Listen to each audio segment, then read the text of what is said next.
Setup Premise Punch avec Mélanie Couture et Mathieu Cyr. On parle de vulgarité.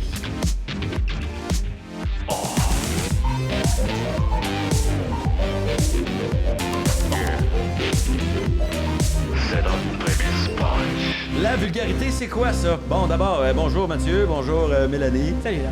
Je vous rassure tout de suite, je vous ai pas invité parce que je vous catégorisais dans les humoristes vulgaires. Je vous ai invité parce que je me suis dit j'ai envie de parler de ça avec des gens intelligents.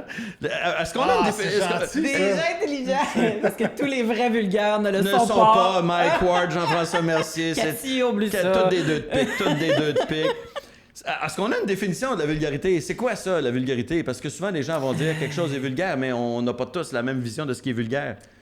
Ben, ça, c'est un très bon point que tu amènes là. Je pense qu'il y a une vulgarité différente pour chacune des personnes qui habitent sur notre planète. Là. Il y en a qui trouvent ça vulgaire. Dans certains pays, c'est vulgaire de montrer ton mollet et tes cheveux quand tu es une femme.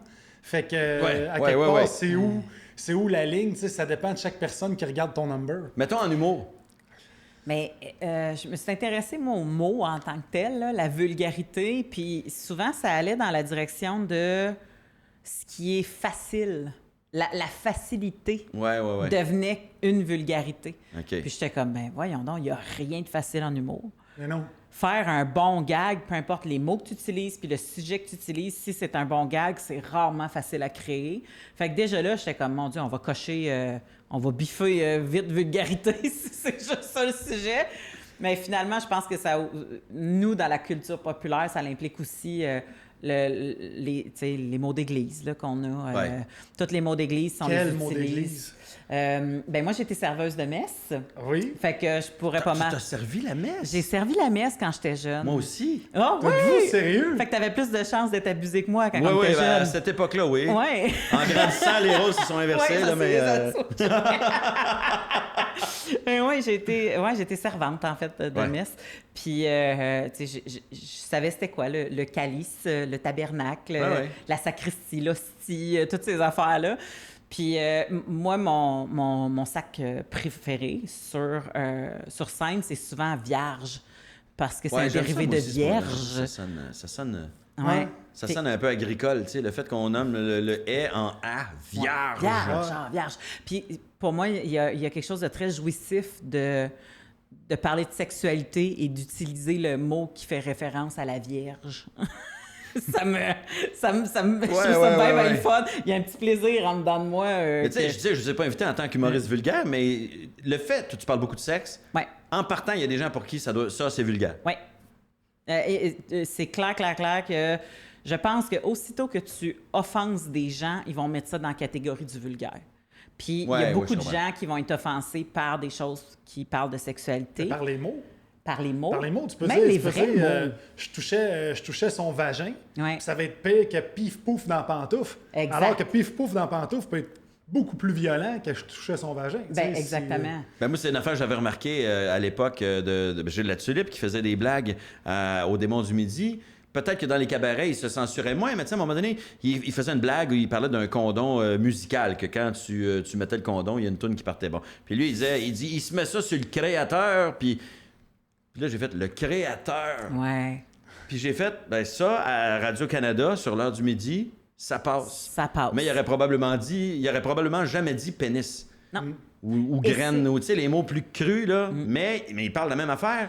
Oui, mais je l'ai expliqué souvent. Moi, je l'ai dit souvent que dans un podcast Radio-Canada, qu'on m'avait demandé de changer le mot sperme pour semence. Ben oui, on a. Puis c'était quoi le contexte? C'était un numéro d'humour? C'était mon numéro d'humour. Mon gag que je dis que j'ai eu un enfant sur le tard parce que j'avais une carence biologique qui m'empêchait d'en avoir. Puis je dis parce que j'avais pas de sperme. Ouais. Mais musicalement, c'est bien plus drôle de dire sperme. Mais oui, que semence. J'avais pas de semence. Tout le comique est dans les deux premières lettres, le sperme. C'est ça. Ouais. Parce que tu peux tirer le S, tu sais. L'avocat qui regarde ça, lui, il n'entend pas la musicalité de ton texte, il connaît pas les impacts. Dans un podcast. Ça se peut-tu qu'il y a des gens qui n'ont pas compris c'était quoi l'intérêt d'un podcast? Mais C'était justement de ne pas être régi par toutes les règles puis toutes les patentes des radios puis des télévisions. Et je m'en allais pas faire un podcast, genre, je sais pas moi, sur l'environnement, là. Je m'en allais faire un podcast de Pierre Brassard. On s'entend-tu que s'il y a quelqu'un qui connaît le monde humoristique, c'est oui. Pierre Brassard. Puis c'est pas la faute à Pierre, là. Je suis pas en train de dire c'est la faute à Pierre. C'est pas Pierre qui a décidé qu'est-ce qui passait ou qui passait pas. Mais moi, j'ai quand même fait comme, on est ailleurs. Puis je pense pas que ça soit encore le cas. Je pense qu'il y a une plus grande latitude maintenant. Pourquoi c'est arrivé quand? Ça fait longtemps? Ben, c'est un peu avant mon gars. Mon gars va avoir 5 ans, là. Fait que, mais ça se fait quand même pas 15 ans, là. Puis je me disais, ben voyons, non, c'est après mon gars. C'est pire qu'avant. Moi, je trouve que ça va en empirant. Point de vue vulgarité, le monde ne s'offense à rien. Le monde, tu sais, veux pas, t'es toujours plus porté à lire les commentaires négatifs que positifs quand ça vient à... Puis déjà que les gens qui ont des commentaires négatifs s'expriment plus. Tout à fait. Que ceux qui ont des commentaires positifs. Fait que mettons que tu as un numéro de gala qui passe, que tu publies sur ta page Facebook ou quelque chose, tu peux avoir, je sais pas, 2000 personnes qui trippent. T'en as 3-4 qui écrivent si t'es juste une merde, tu vas focusser sur eux autres. Surtout si quelqu'un amène un point par rapport à quelque chose que tu as déjà dit, que tu as dit dans ton numéro, ben là, c'est la fin du monde. Fait que je pense que c'est la même chose pour les diffuseurs. Depuis qu'on est rendu numérique, ils sont tellement frileux, ils ont tellement peur de perdre des commandites que si le mot sperme leur fait perdre une commandite de Lysol ou whatever, ben... Mais peut-être qu'il en gagnerait une de KY. Je sais bien, sauf que KY, à un moment donné, il faut se réveiller, là, Chris. Mais c'est drôle parce que moi, l'impression que ça me donne, c'est comme si le monde de la radio et de la, tu sais, la bienséance radiophonique radio-canadienne était en train de polluer le monde du podcast, où il y avait une liberté. Et là, c'est... non, c'est du podcast, mais là, fais comme si t'étais à la radio de Radio-Canada. C'est parce que c'est un podcast qui est sur cette chaîne-là.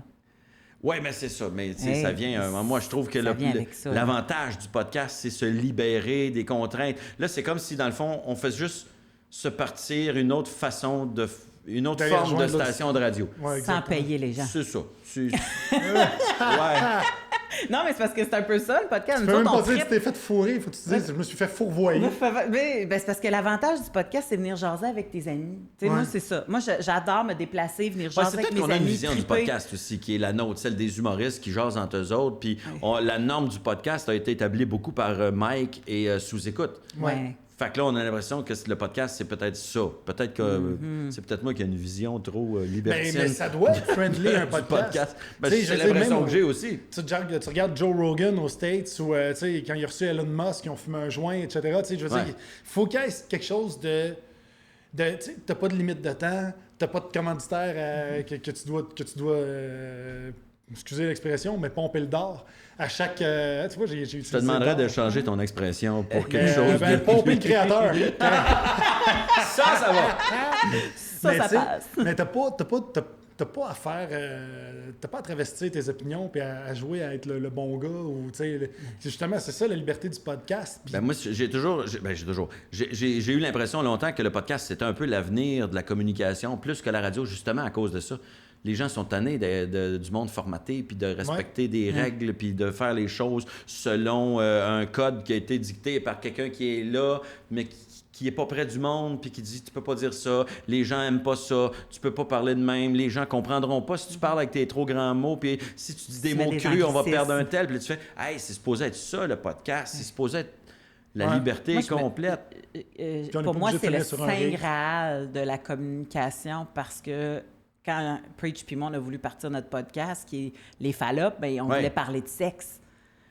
Puis il n'y a pas une plateforme qui ne voulait pas formater, checker, ou déjà regarder. Changer le titre, peut-être? Une plateforme, qu'est-ce que tu veux dire? Y a-t-il des gens que ça a dérangé, le mot Fallop, parce que les gens font « Ah non, les gens vont entendre salope. » C'est un peu ça l'idée, là. Oui, je le sais, mais justement... C'est ça, nous autres, l'idée de trouver ça bien drôle. C'était ça l'idée, mais est-ce que déjà, il y a des gens que ça pouvait fâcher? Peut-être, mais... Pourquoi vous avez appelé ça de même? Moi, ça faisait longtemps que j'avais ce titre-là en poche. Quand j'ai fait un show avec Kathleen Rouleau puis Mélanie Ganimé à ZooFest, j'avais pitché ça dans le brainstorm de titre de show, les Fallops. Je veux que ça soit le show Les Fallops. Puis en tout cas, ça n'avait pas passé au conseil. Fait que je m'étais dit, garde ça dans ta poche en arrière. Il y a un moment donné, il y a une autre place que tu vas pouvoir faire ça. Puis quand j'ai dit à Preach, j'aimerais vraiment ça qu'on appelle le show Les Fallops. Il a fait comme, hey, je suis down. Puis... je voyais déjà là, les 2 trompes de Fallop avec les 2 micros au bout. C'était tellement facile pour moi. Des fois, les bonnes idées sont faciles. Puis jamais... Tout le monde a vu l'angle comique, étant donné qu'on est 2 humoristes qui parlent de sexe.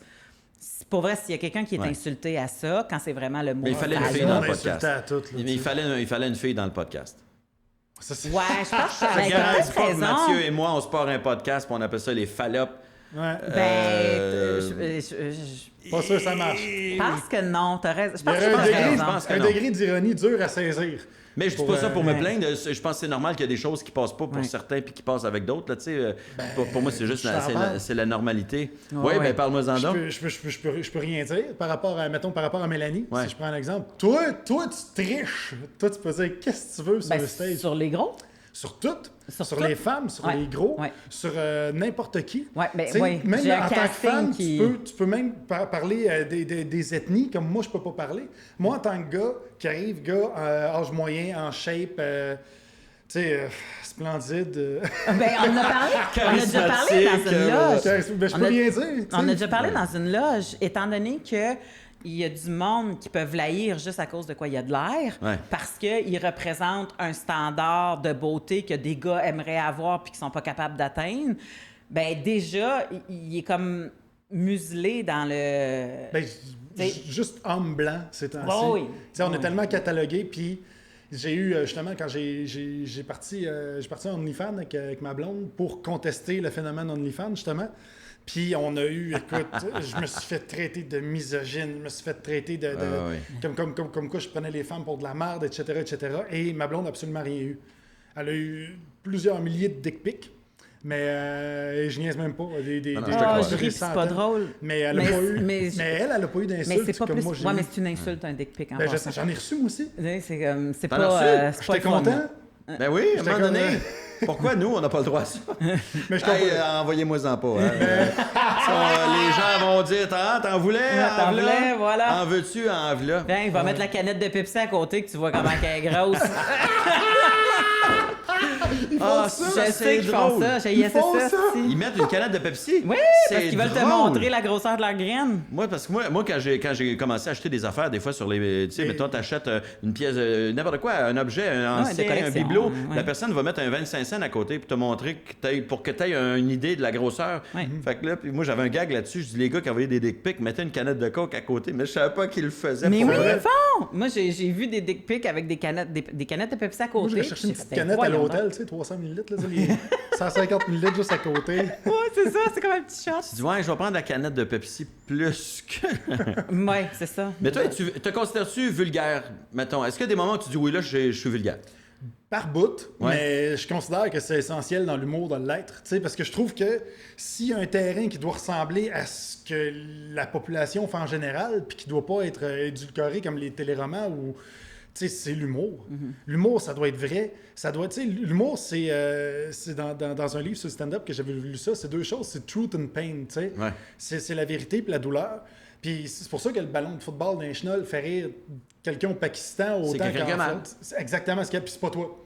C'est quelqu'un d'autre qui a mal, puis c'est pas toi. C'est pour ça que quand tu arrives sur le stage, puis tu parles de tes faiblesses, de Colin, tu sais, comme moi, je parle de mon asthme, parce que c'est une faiblesse, puis tout ça. Fait que le fait d'être vulgaire, d'avoir des mots sans censure, je dirais pas vulgaire, mais non censurés, Ouais. ça fait en sorte que c'est bien plus vrai ce que tu comptes. Tu sais, sinon, il va arriver ce qui arrive souvent de dire Bill à la shop, il est plus drôle que toi. S'il compte des histoires, on rit de la gang. On est allé voir l'autre Maurice. Ça plate pendant 1h30. Deux enfants, comptait ces affaires-là. Tu sais, mais c'est.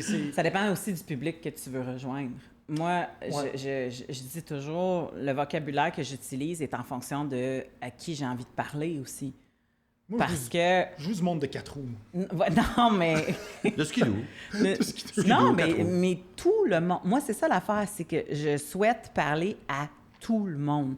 Et si j'utilise un vocabulaire de Mathieu Bock-Côté, je perds 80% du Québec. Oh, Bon, j'irai pas là. 96%. Mais tu sais, dans le sens que j'exagère. Même il y ceux a qui pas- ont le vocabulaire de Mathieu Bock-Côté le Mais- suivent pas tout le temps. Mais même André Sauvé, qui est un excellent humoriste, qui a son créneau, qui sait ce qu'il fait, bon, toute la patente, perd une partie de la population parce que son vocabulaire Mais il faut assumer ne de perdre rejoint du pas monde les... aussi. Là. Oui, oui, c'est Tu peux ça, pas penser que tu exactement. vas rejoindre tout le monde. Non. Déjà toi, tu as perdu tous ceux pour qui parler de sexe. Ça se Oui, fait pas, en partant. exactement. Mais ça me va, parce que dans le sens que si tu veux pas entendre parler de sexe, c'est sûr, viens pas me voir à mon show. Ouais. Mais si tu as l'ouverture d'entendre parler de sexe, la dernière chose que je voudrais, c'est que tu ressortes pas avec ce que j'ai envie que tu ressortes parce que tu n'as pas compris ce que j'avais envie de dire. Puis, pour vrai, le monde, ils viennent pas t'écouter faire une conférence. Ils viennent t'écouter Ben oui. faire un show. Puis moi, je me suis fait dire, je sais pas si tu te souviens à l'école, Mathieu, parce qu'on a fait l'école en même temps, je me faisais dire, Mélane, t'es plus une prof. Casse ton ton de pédagogue. Ouais. T'es pas une prof. Tu sonnes comme une prof. Puis c'est vrai que je sonnais comme une prof au début, là. Fait que sur scène, j'ai une façon, un delivery qui est différent de quand je parle dans la vraie vie, même, des fois, là. Mais t'as dû le corriger parce que moi, c'est pas quelque chose que j'ai remarqué. J'ai Ah non, pas je l'ai remarqué. corrigé en crise. Ouais. Ah oui! C'est le défi de ta carrière. Oui, même je sais pas, Antonio Dilala, qui était le professeur de français de l'École nationale de l'humour, à un moment donné, il m'avait dit « Pourquoi tu parles comme ça sur scène? Je t'ai déjà entendu parler dans la vie.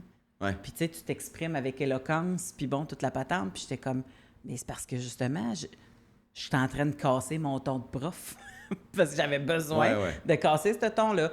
Là, je me rends compte que des fois, il y a des endroits où est-ce que je vais, mettons, pas mâcher mes mots, mais à place de dire « moi », Ouais. ben, je me dis, ben, ça change rien. Je peux dire moi, puis c'est correct. Ça dépend. Le monde accroche sur des subtilités. Tu sais, à un moment donné, je faisais un show à Granby, puis il y avait de la bière pour les humoristes, tu sais, puis on avait la bière gratuite. Ben, moi, j'aime ça boire de la Stella. Tu sais, j'étais comme, je vais prendre une Stella. Mais là, je vois que tout le monde boit de la Bud dans la place. Fait que je me suis pris une Bud. J'étais allé sur le stage, j'ai fait mon show. Puis il y a deux gars qui sont venus me voir après le show. Puis j'avais une chemise, tu sais. Je filmais pour je sais plus trop quoi. Puis là, ils sont venus me voir. Ils disaient, au début, on pensait que t'étais snob. Finalement, on t'a vu que la Bud, on dit Chris, il est comme nous autres, lui, tu sais. Fait que ça peut être des subtilités. C'est ça! Que si j'étais arrivé avec une Stella Artois sur le stage, j'aurais fait check le show up avec sa bière. Rafraîchi avec sa bière européenne. C'est ça. Tadam! Fait que c'est des stupidités. C'est comme Barack Obama quand il a arrêté de manger de la moutarde de Dijon. C'était carrément ça. Il mangeait son hamburger avec de la moutarde de Dijon. Il a commencé à mettre de la moutarde normale. Puis il mettait pas de la French parce que le monde n'aimait pas la France. Tu sais, fait que c'était des niaiseries de même que... Ben, au Canada, c'était pas un ancien chef libéral, comment il s'appelait, il y a pas fait longtemps, là, mais en tout cas, lui, il buvait de l'espresso. Paul Martin? Non, après ça, c'est un auteur, un intellectuel, Okay. justement, il a perdu parce que les gens disaient qu'il était pas assez Dans sa proche tête, du ouais. monde, puis il s'était fait ramasser sur le fait que lui buvait de l'espresso. Ben c'est ça. Fait que... Oui, mais on veut pas être élu non plus. On veut que les gens prennent la peine de nous écouter. Moi, je me souviens, à un moment donné, je m'étais dit, je vais m'habiller le plus sobrement possible parce que je veux pas déconcentrer les gens avec mon habillement, puis je veux qu'ils m'écoutent tout de suite. Ça, je pense que c'est un peu normal aussi. Mais Pour un humoriste, mettons, c'est comme un humoriste, je parlais de ça dans un podcast précédent, un humoriste qui arrivait sur scène avec des colliers, puis plein d'affaires, puis qui bougent, puis tu sais, puis là, tu fais « Hey man, on t'écoute pas. On écoute le bruit de ce que tu portes. On n'entend pas ce que tu dis. » Mais moi, j'en vois là, des femmes aux États-Unis arriver sur scène en one-piece suit à paillettes. Tu sais, tu comprends, là, c'est comme... Ils ont même des fois des sacoches. Il y a une fille, son trademark, c'est qu'elle arrive avec sa sacoche sur scène, puis tu sais... Ah oui, mais si ça fait partie de ton trademark, oui, c'est autre ça. Il y a chose. quand même je un comprends. genre de personnage qui se crée. Mais, à un moment donné, j'ai comme fait... En enseignement, on me disait s'il y a un malaise, dédouane-le. Ouais.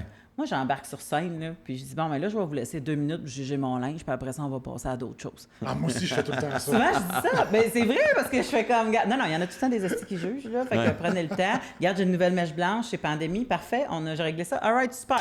On passe à d'autres choses. Parce que ça me tente pas d'être obligé de toner down ou de pas mettre ça aujourd'hui parce que ça me tente pas. Puis souvent, quand tu pètes l'abcès, tout le monde embarque après. C'est tellement l'avantage de l'humour que tout. Ben, tu peux c'est tout l'affaire que faire. tu sais qu'à peu près 80% de la salle est en train de se dire présentement. Oui. Puis pendant qu'ils se disent ça, ils sont pas focusés sur ce que toi tu dis. Fait que t'es aussi bien de le dire. Tu sais, c'est comme arriver sur scène, mettons, avec une jambe dans le plâtre.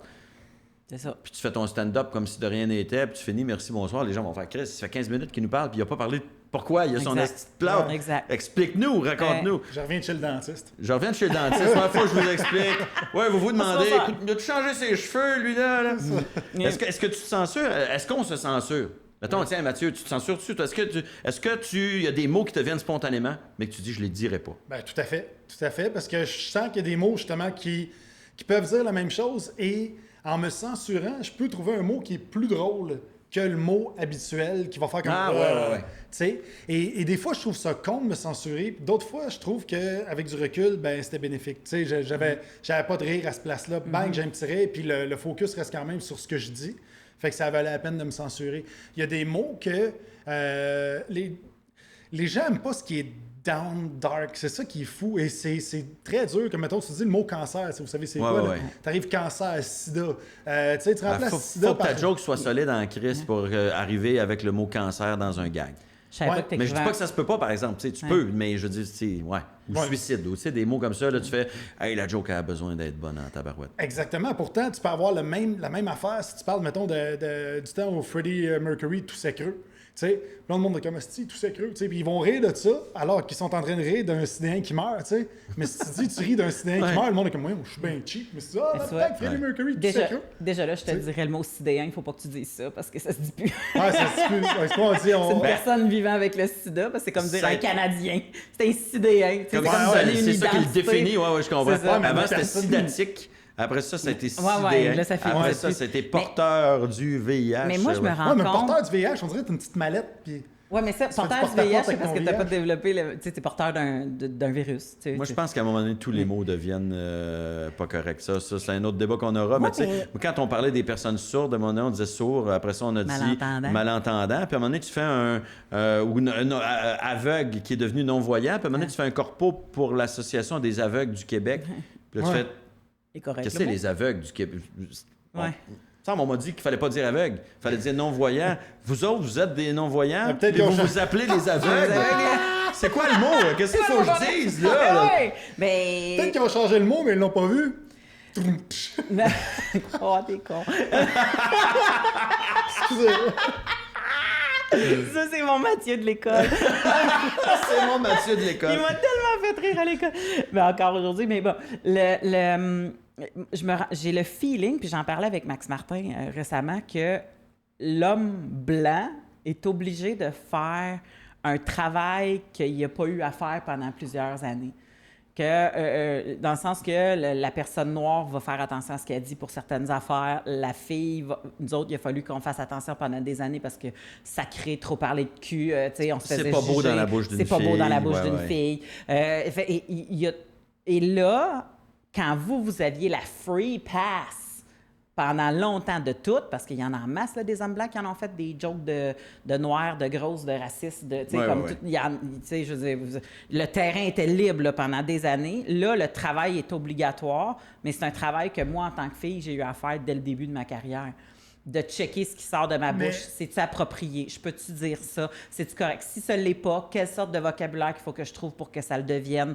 Est-ce que je peux le faire dans tel contexte? Fait qu'il y a comme un travail de réflexion maintenant par rapport à l'humour que je trouve pas inutile. Je pense qu'il y a de la nouveauté dans la société qui se pointe, où il y a des gens qui sont opprimés, qui décident de parler, puis qui font comme garde, on n'est pas obligé de se faire taper dessus en plus. Mais je pense encore que il y a sûrement une formule avec la bienveillance que l'humoriste peut trouver pour le faire.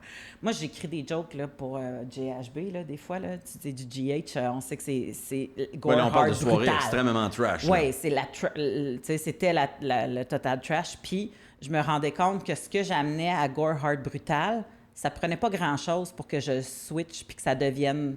Plus grand public. Ah ouais. Puis, ça a été ma meilleure façon d'apprendre à travailler. Ça peut être juste le choix des mots? Tu sais, genre, quand tu fais le hardcore, tu vas dire fourré, puis quand tu vas être au grand public, tu vas dire baiser? Oui, puis non. C'est une différence aussi subtile que ça? Non. Je te dirais qu'il y a aussi le... Je vais te prendre un exemple. Récemment, j'ai écrit un texte. J'ai écrit un texte sur les politiciens, OK? Parce que je vais faire un show corde raide des politiciens. Et je demande à un auteur de me trouver un gag pour telle affaire ou telle affaire, puis il punch un peu, puis là, je dis, moi, que je me reconnais pas dans les politiciens, tu sais, rarement, parce qu'il y a pas beaucoup de femmes, bon, puis tout ça. Et le gag, c'était, elle se reconnaît, sauf dans le temps qu'il y avait Dr Barrette, avec ses totons, je me reconnaissais un peu. Tu sais, c'était pas wordé comme ça, là, mais bon.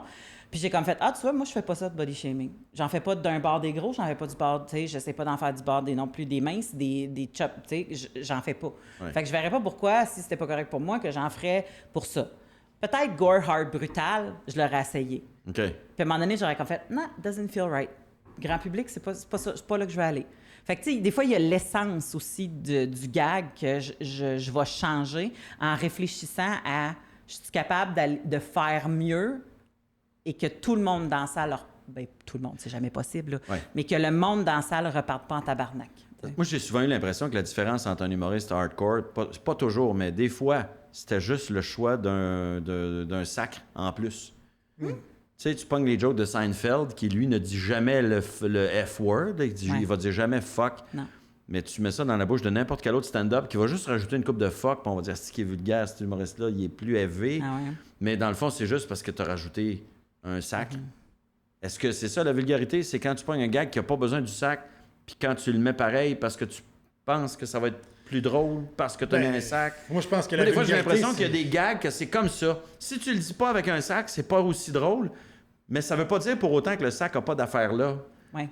Non, mais c'est parce que c'est la musicalité, la force, la façon que tu le dis, je pense, tu sais, le tac, tac, tac, Chris, tac, tac, bang, punch, tu sais. Si tu fais tac, tac, tac, tac, tac, punch, t'es comme Christy, le monde... Le riff est pas pareil, tu sais, dans je sais que Seinfeld, il avait fait un gag, puis il avait essayé à un moment donné, il avait dit fucking quelque chose, puis le monde avait ri, puis quand il faisait le gag sans le fucking quelque chose, ça riait pas autant.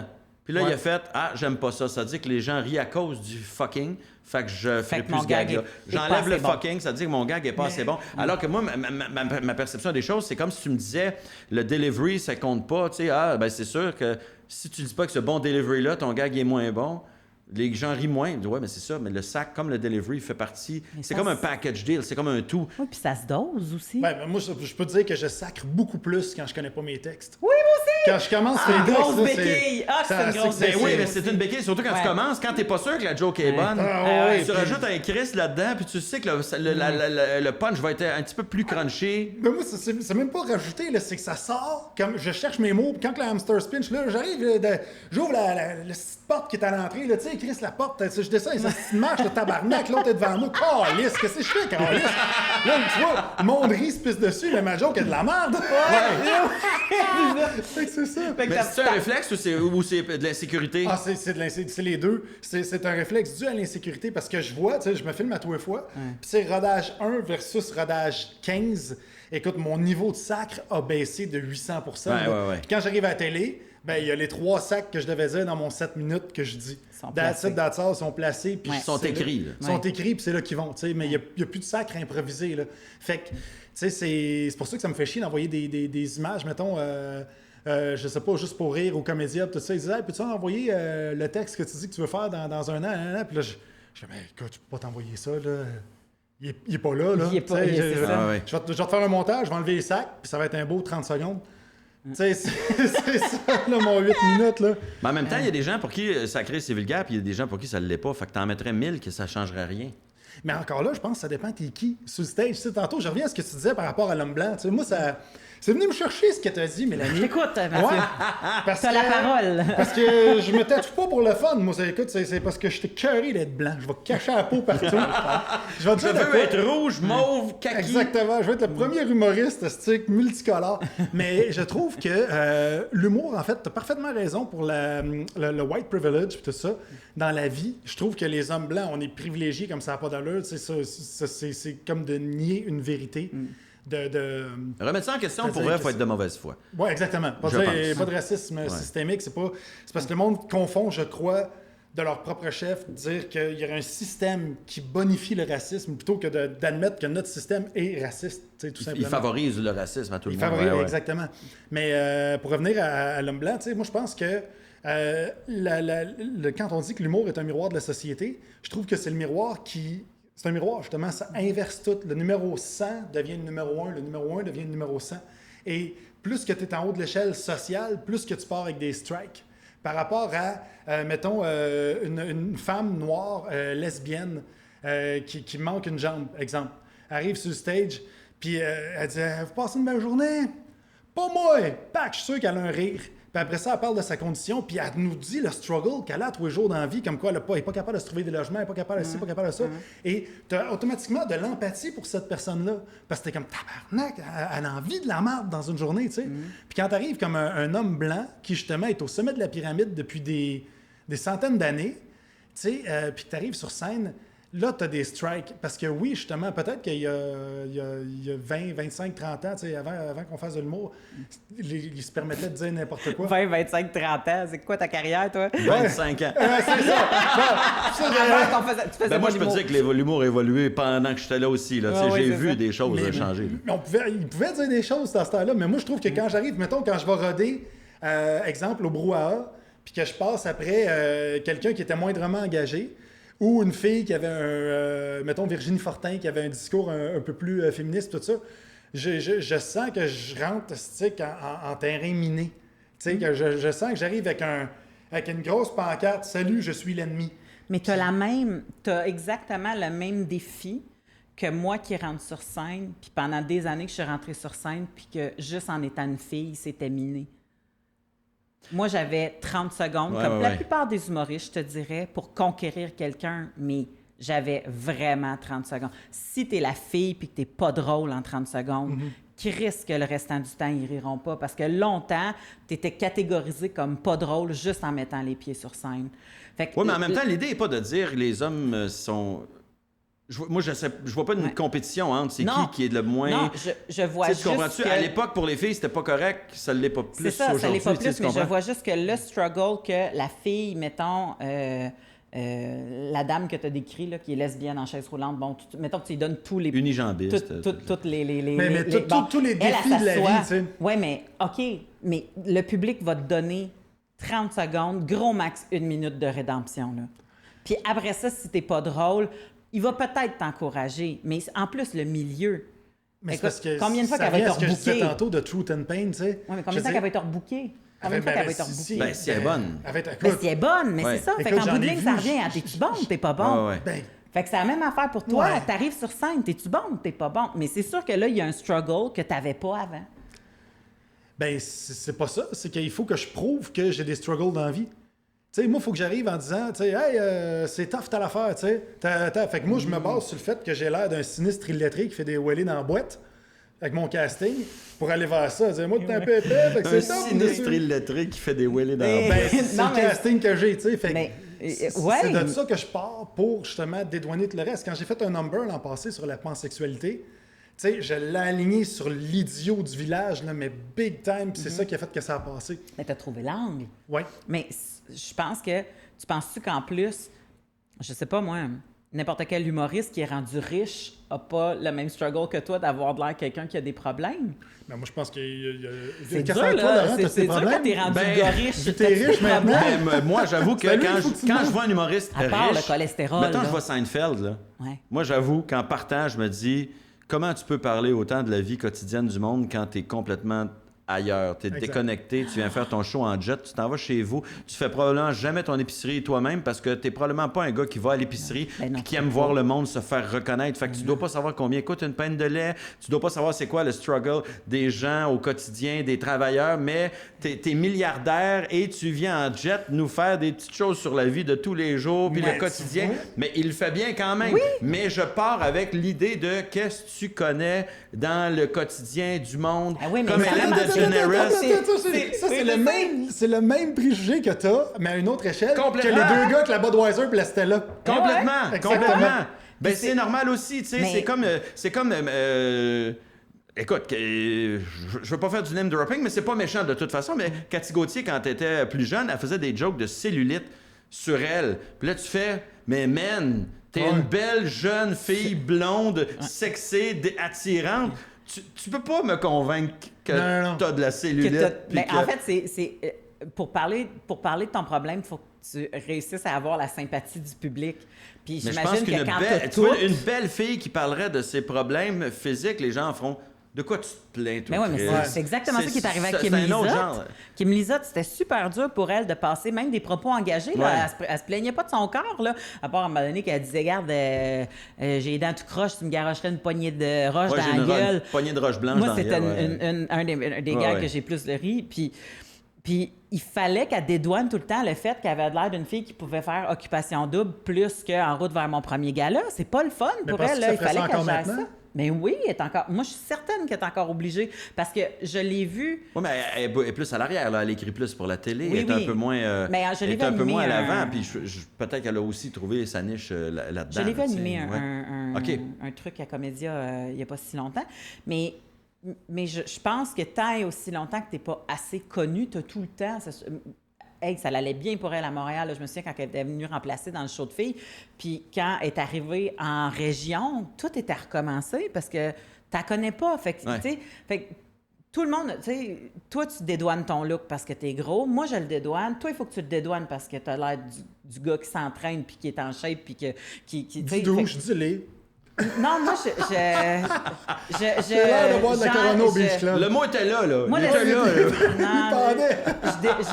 J'enlève tout le monde du sport 3X puis du doute, je mets pas ça ensemble. Il y a quelque chose avec les gars cool là, de skate puis de snow puis tout ça versus les douches. Pour moi, c'est deux mondes. C'est deux mondes, OK. C'est deux mondes différents. Moi, pendant longtemps, j'ai porté des t-shirts plus longs parce que justement, si on me voyait les pipes, je me plantais. Drette de la même. C'était inévitable. C'était comme... Puis là, tu le vois, là, j'arrivais au box-office à Drummond ou quelque chose, puis là, les bras se croisent, puis là, t'es comme, OK, vous allez chercher. Mais moi, je l'ai dit... Mais t'as-tu de la misère à vivre avec ça, ton physique? Parce que je suis pas capable de me gratter en arrière de la tête. Sur Instagram, il y a toi puis Phil Roy, qui sont les deux humoristes que j'ai eu plus vus en bédaine. Ah, oui, mais je me tu comprends? suis dit, Je te le reproche pas, évidemment, mais je veux dire, tu te mets en bédaine sur Instagram, tu peux pas dire après ça, les gens me voient comme le gars en shape. Ben oui, mais Pour être honnête avec toi, j'ai fessé sur le clou parce que je me suis dit, fuck off. If you can't beat him, join him.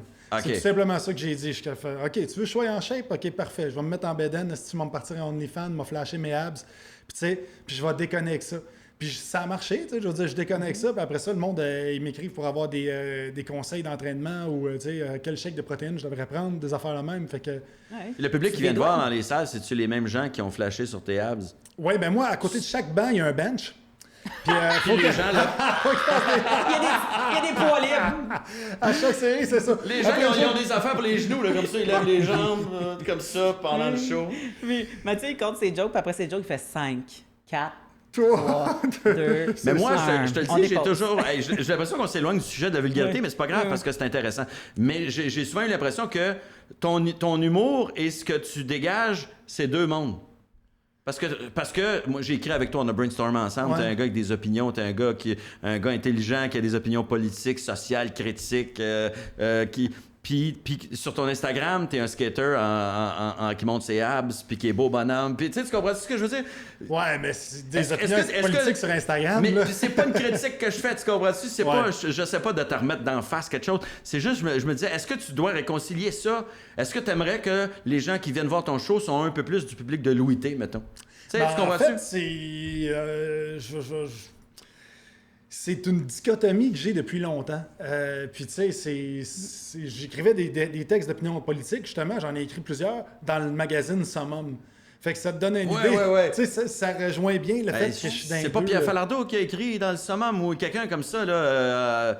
il y a Joe Roberge, on est une gang. Pinot a écrit là-dedans. Je sais pas si Falardeau a écrit là-dedans, mais...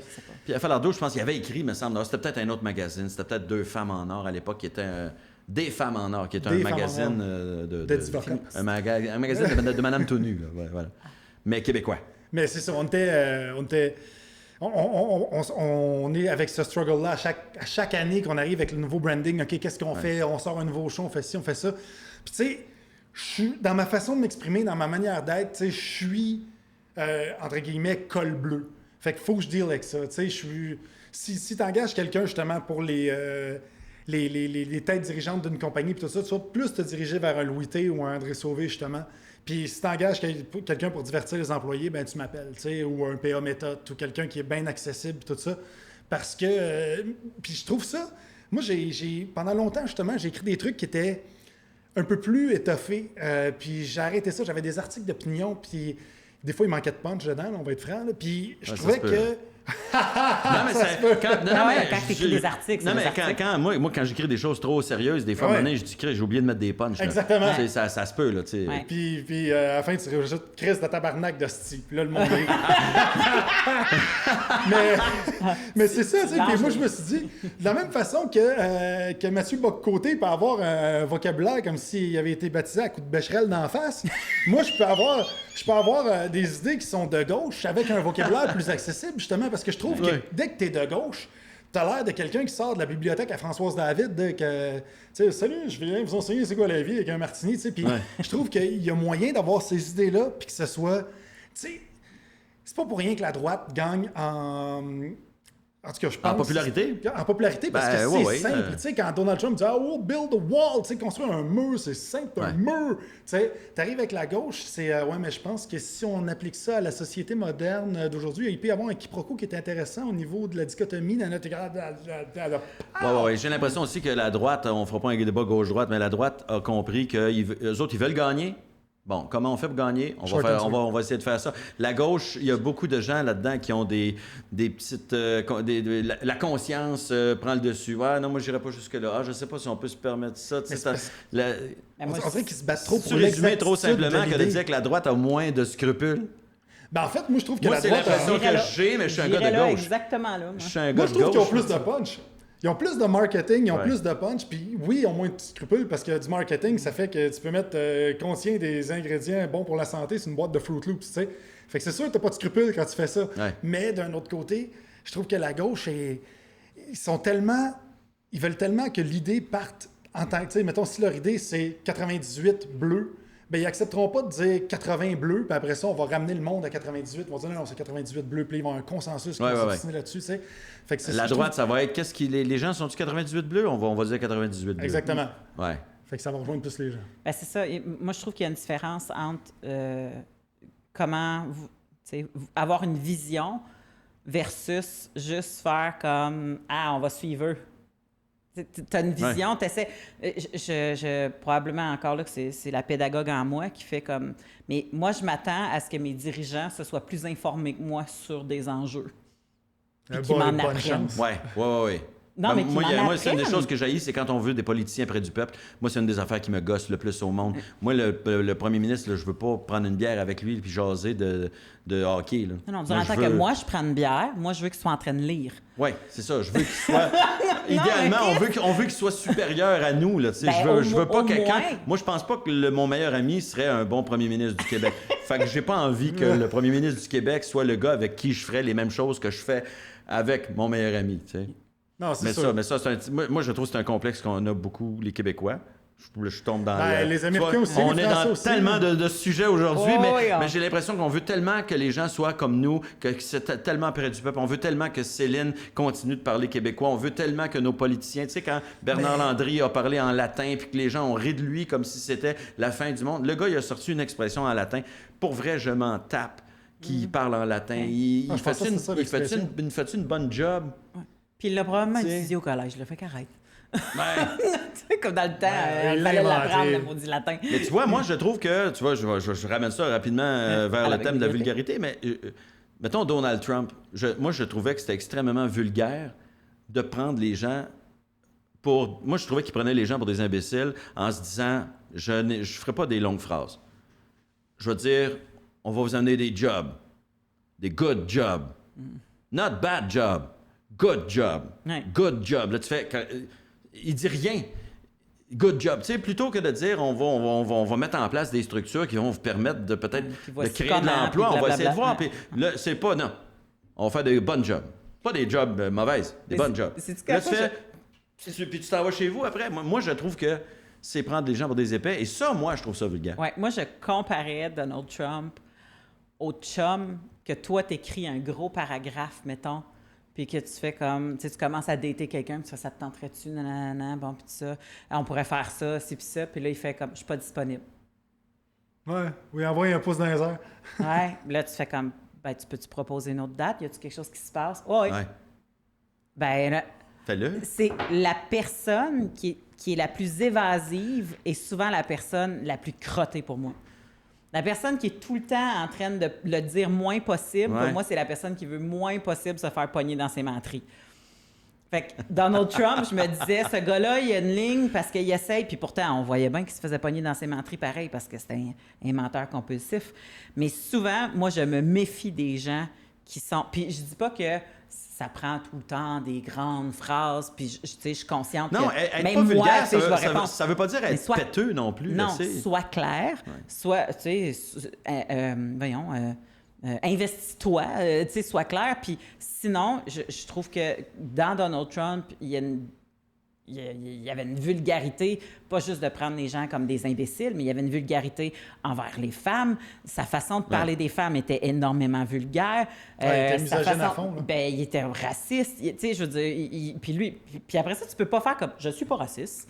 Puis faire comme... Puis là, puis Non, mais il n'est pas raciste. C'est la personne la moins raciste de la planète. oui, c'est S'il y ça, avait un selon concours, lui. c'est ça, exactement. Ouais, Exact. ouais. I'm Puis- the least racist person on this planet. Mais le pire, c'est I qu'il y want avait a du monde. contest. Il y avait du monde qui redisait ce qu'il disait. Quand tu disais, mais il est raciste. Non, non, c'est le moins raciste de la planète. Ouais, il mais l'a dit. Ça Mais revient voyons, à ce que tabarnak. Duhem, ça Il revient doit le à ce savoir, que Duhem il avait dit. dit. Tu sais, Comment? Duhem avait déjà dit mieux vaut une fausse information que pas d'information du tout. Tu sais, ça Ah, revient c'est à Éric ça. Duhem, moi, qui avait dit ça, je pensais. Éric Duhem, exact. Vaut mieux de la mauvaise information que pas Qu'il n'y a pas d'information d'information. du tout. Tu sais, puis Mais- ça nous a mais- prouvé que des fois, vaut mieux ne pas parler que parler. Mais non, mais tout court. Chris, on parle d'un podcast à vulgarité. Ta gueule, si on est Chris, on fait un podcast à vulgarité. Moi, c'est comme si tu penses que la mauvaise information est meilleure que pas d'information. Ferme ta gueule, Mais c'est ça que. Écoute, j'ai vu des Mais ça trucs. m'insulte! Parce que Ferme-la, j'ai vu ta des gueule. trucs par rapport justement au marketing, par rapport aux fake news. Et les fake news voyagent 17 fois plus que la vraie nouvelle. Fait Ouais. qu'à quelque part, Trump, là, et puis toute son équipe en arrière, tu sais. C'était juste ça, là. C'était fake news, phrases courtes, on met du rouge, Make America Great Again, on met des étoiles. Tu sais, c'est comme ça, il va juste Oui, dans, mais c'est une équipe de marketing dans de le fou. marketing, dans le business, tu vois. Puis À un moment donné, tu comprends aussi que les bulletins de nouvelles, avant, les bulletins de nouvelles, quand ils citaient un politicien puis qu'on voyait un extrait de politicien vidéo, là, ça durait des 20-30 secondes. Puis avec les années, ça s'est réduit. Puis à un moment donné, ils ont calculé que la moyenne des extraits qu'on voyait, c'était 7 secondes. Fait que j'ai l'impression que ça fait comme une génération de politiciens qui se disent il faut Punch. que ma pensée politique se résume en 7 secondes, sinon ça passera jamais à TV. C'est pour ça qu'ils posent avec un gun, Chris. non, mais c'est vrai! Tu sais, pas au Québec. pas besoin- là. non, mais ça fait que je t'as pas sais besoin comme d'expliquer si, tu sais, longtemps. Prochain C'est ça. sénateur, j'aurais pas besoin de dire que je suis pour les guns. Me mettre un gun, est-ce qu'il m'a parlé d'autres choses? Parce que, ouais. mais ça n'a pas de sens! Qu'est-ce que tu fais là? Mon Dieu. pose avec un gun. Oui. C'est ça, ça va être- mon prochain poster, ça va être ça, moi. Mais... Un gun pas un bébé, c'est juste entre les deux. J'adore. Lequel des Ah deux non, fait tu le vas plus être de pro-vie, dégâts? tu vas être On le pro-vie saura pas. et gun. Mais en fait, pour revenir justement à la vulgarité, je trouve que si on parlait de ça en show, si tu parles de ça en show et que tu frustres des gens dans leurs opinions, c'est là que justement ils se ferment et que là ils deviennent beaucoup plus intolérants à la vulgarité. Ouais. Tu sais, parce que Donald Ouais. Trump, il y en a de la petite matante qui le suivait, c'est un esti de temps, là. Puis justement, il suivait Donald, puis oh, he's so good with the workers and bla bla. Puis Donald avait dit, hey, grab them by the pussy, bla bla, puis tout ça. Puis ça passait parce que il était de son bord. Puis d'un autre côté, t'avais oui. Al Gore aurait dit le tiers de ce que Trump aurait dit, puis fucking Democrat. Mais ça, man. c'est comme quand tu trouves un gars beau dans un bar. Si tu le trouves beau puis il dit quelque chose qui n'a pas de bon sens, ça se peut que ça passe. Puis s'il est laid que le cul, tu vas faire « Ben non, tabarnak ». Parce que... Là, tu viens de résumer 8 saisons d'Occupation Double. Ben, mais ça se peut. Mais Ouais, mais parce ça, que c'est une un peu joke qui ça, n'est la pas de tête. moi, mais qui disait la différence entre du harcèlement puis de la crouse. Si le gars il est beau, c'est de la crouse. S'il est laid, c'est du Ben oui, harcèlement. mais on comprend que c'est pas ça la vraie définition. Ben non, mais ben non, ben je non. comprends la blague en tabarouette parce que souvent c'est un peu ça. Tu sais, le grab them by the pussy, là, les madames qui étaient pour Trump, ils étaient comme You can grab my pussy anytime. Ben voyons, madame. OK, c'est pas parce que toi, t'as envie qu'il te grabe le pussy qu'il a le droit de le faire à plein de monde sans demander la permission. Toi, OK, tu lui as donné le feu vert, on est content, va-t'en dans la toilette avec, puis calisse-moi patience. Mais les autres, fait que c'est là que moi, j'en reviens à... Il aurait dû dire grab some by the pussy à la place. Tout aurait été réglé. Non, grab some by the pussy and ask them before. Ça, comme tu vois, là, c'est trop long comme slogan. Ça marche C'est ça, plus. les petits slogans. Ça rentre pas sur une casquette, Mais fuck off. je suis pas sûr que c'était son slogan quand même, mais en tout cas, Ben, je pense qu'il va revenir avec ça. mais tu vois, je reviens, je mélange politique et humour parce que Maxime Martin avait fait le fameux numéro, là, tu sais, on parle le numéro de la couille. Oui. Ouais. Tout le monde appelle ça le numéro de la couille, comme si c'était ça le thème du numéro, alors que c'est arrivé à la fin du numéro, puis il a fait ça pour illustrer quelque chose. Mais tout le long du numéro, il parlait de la vulgarité qu'on reprochait aux humoristes. Puis il dit, tu peux montrer un vagin dans une émission d'avant-midi. À l'époque, c'était l'émission Des mots pour le dire avec Louis-André Saunier Ouais. puis Marguerite Blais. C'est mots pour le dire ou Sexe et Confidence? Je pense qu'il y a eu des mots pour le dire, et après, sans Marguerite Blais, c'était Sexe et Confidence. ouais. Mais en tout cas, bref, il dit on peut montrer un vagin en plastique en plein jour à TV, puis expliquer les lèvres et tout ça, mais dis-moi, si je fais une joke là-dessus, je suis vulgaire. Il dit les journalistes vont te raconter que Bill Clinton a rentré son cigare dans le vagin de Monica Lewinsky. Si moi, je fais une joke là-dessus, c'est vulgaire. Ouais. Fait que j'ai l'impression que des fois, tous les sujets peuvent être vulgaires juste quand tu fais une joke dessus. On dirait que le sexe, tu peux en parler bord en bord, puis si tu fais une joke là-dessus, soudainement, c'est vulgaire. Je suis dans le champ parce que tu as dû être confronté un peu à ça. Parce que tout ce que tu dis dans un show, si tu enlevais toutes tes jokes, il n'y a personne qui dirait c'est vulgaire. Elle parle, elle éduque le monde, elle parle de sexe, elle explique des affaires, mais là, elle vient de faire une joke de pète de noun, c'est vulgaire. Mais tu vois, on le savait, ça, que ça s'en venait. Ben, tu savais, oui. Fait que nous autres, notre gros slogan, ça a été « Tu parles de sexe, mais t'es pas vulgaire ». C'était la phrase que j'ai répétée souvent. Je fais pas des jokes de cul, je fais des jokes de sexe. Ouais. Je parle de sexe, je suis capable. Ça sort de ma bouche, ça sonne pas vulgaire. C'est l'angle de communication que tu as C'est l'angle choisi de communication consciemment. que j'ai choisi Mais le fait que tu consciemment. sois un que tu sois sexologue, Oui, ça te dédouane 1000 fois. tu sais. J'ai un papier Exact. universitaire qui Mais- aide à faire passer la Mais patente. la perception des gens, tu vois, en martelant, moi je parle de sexe, mais c'est pas vulgaire, je parle de sexe, c'est pas vulgaire, ça rentre dans la tête du monde qui voit le show et qui font c'est vrai, elle parle de sexe, puis c'est pas vulgaire. Si ton show s'était appelé On parle de cul, tout le monde aurait vu le même show et aurait Ouais. fait. Moi, je suis c'est vulgaire, mais je parle, vulgaire. je suis Mais vulgaire, parce mais que- je parle pas de sexe. Je suis pas sûr. Il est vulgaire, il parle pas de Mais sexe. il y a un travail Mais en des amont fois- à ouais. faire des fois sur comment les gens vont recevoir tes affaires.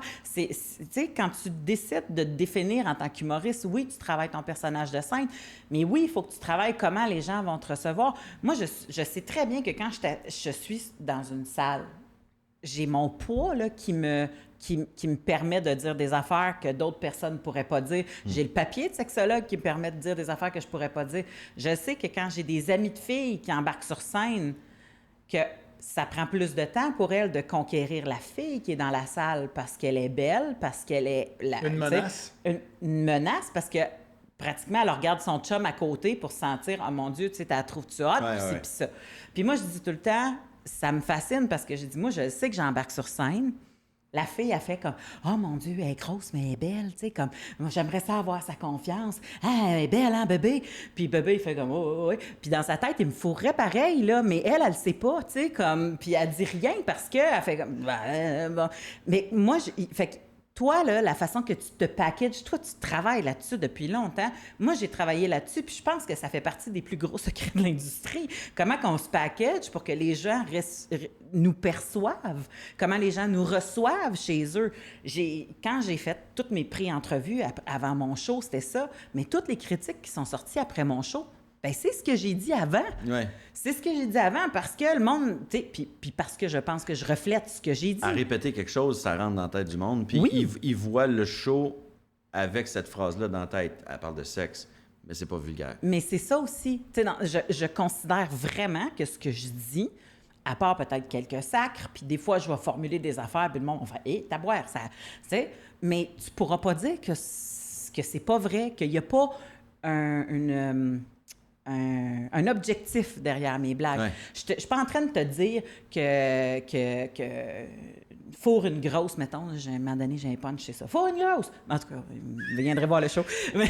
C'est sûr que hors contexte, mais c'est ça. Hors contexte, c'est bizarre. Mais c'est pas tu sais, vulgaire, c'est juste une. Mais ouais, c'est pas ça. fourrer toutes les grosses. C'est ça. Non, c'est ça. Mais c'est Laissez-en Radio-Can a tranquille. mis, quand j'étais là, tout le monde en parle, Radio-Can a mis cet extrait-là Puis là, toi, tu fais comme tabarouette, parce que c'est Guy qui choisit ses extraits. T'as pas toute la chaque prémisse 2 avant, fois, là. puis ça finit avec Four une grosse. Je fais comme, je sais pas quoi qu'ils ont choisi cet extrait-là. Mais pourquoi tu l'as envoyé?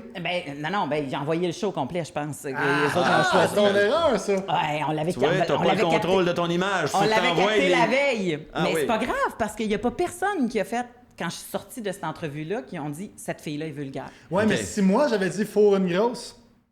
Ben, ça dépend, c'est quoi ton contexte? Non, je suis sûr que tout le monde en parle. S'il avait mis un extrait de mon show, je dis Four une grosse! Même si c'est justifié puis le contexte est là, j'aurais eu un shitload de plaintes le lendemain. Mathieu, ça, il dit de fourrer des grosses, il est grossophobe, Ben, en fait, Je ferais le contraire, le gros on sofa. t'aurait vu comme si tu nous prenais comme un manège, mais... on va essayer une grosse sans vomir! Ah ouais! C'est drôle parce que moi Faut que tu sois grande même pour pouvoir rider à la grosse. tu sais, on veut pas être considéré vulgaire. Moi, j'aime pas ça quand les gens... Parce que souvent, je trouve que c'est pas vrai que c'est vulgaire. C'est pas parce que... Moi, je trouve pas que sacré, c'est vulgaire. Je trouve pas que dire marde, c'est vulgaire, tu sais. Mais on veut pas être identifié vulgaire. Mais quand des gens me disent « Je vous aime parce que vous n'êtes pas vulgaire », à chaque fois, ça me gosse un peu. Je comprends, non? Parce que je me dis... J'ai entendu tes jokes, grand. Ben, en fait, oui, j'en ai qui sont plus. Ben Ben, oui. mettons, pour le show que je roule en ce moment, mettons, déplaire, là, parce que je sais pas quand les gens écoutent le podcast si je suis encore en train de faire ce show-là, Ouais, mais ou quelqu'un, des gens me disaient, je vous aime parce que vous sacrez pas.